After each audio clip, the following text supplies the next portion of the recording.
Anyone who knew Chelsea would describe her as charismatic, motivated, quirky, knowledgeable, inspirational, awkward, comical, enthusiastic, infectious, and fearless, charming, independent, brilliant, loving, heartwarming, vivacious, accepting, and ingenious. She was just Chelsea.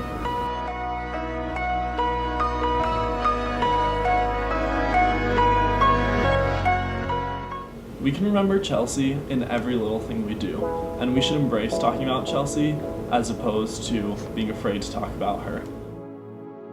My favorite part about Chelsea is the way that she could make you smile, that even when she was complaining about something, by the end, you'd both end up laughing.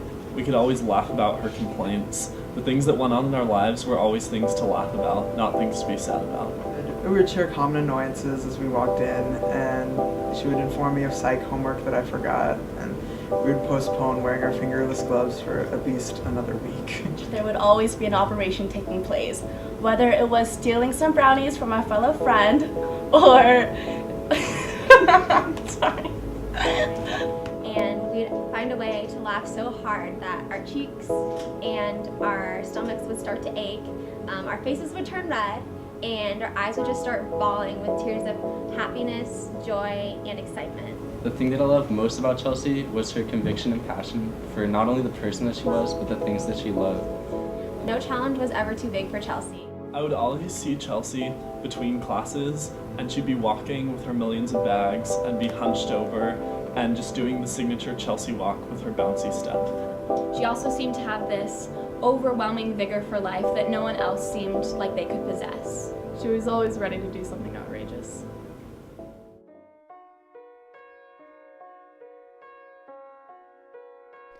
Fundamentally, I agree with him on these terms.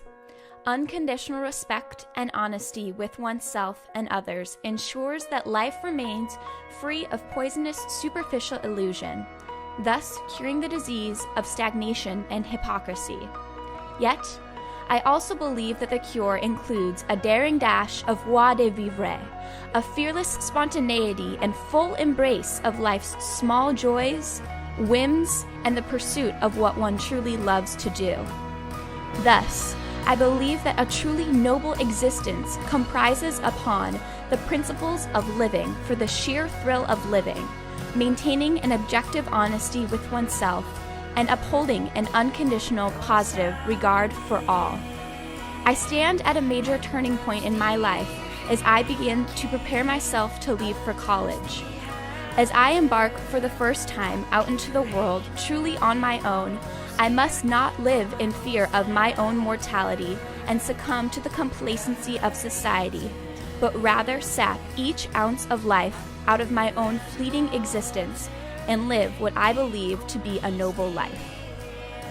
From this we can learn to just let our guards down, that Chelsea would always want to just be herself. Chelsea taught me that whatever we choose to do, always be passionate about it, just as Chelsea was passionate about her life. Not only carrying a brightness with you in your personality, but also in your passions and the way you think about things.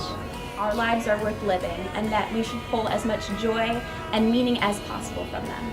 Chelsea taught us that no challenge was ever too big to conquer, and that we should never ever settle for anything less than our very personal best. And as she always told me, go big or go home.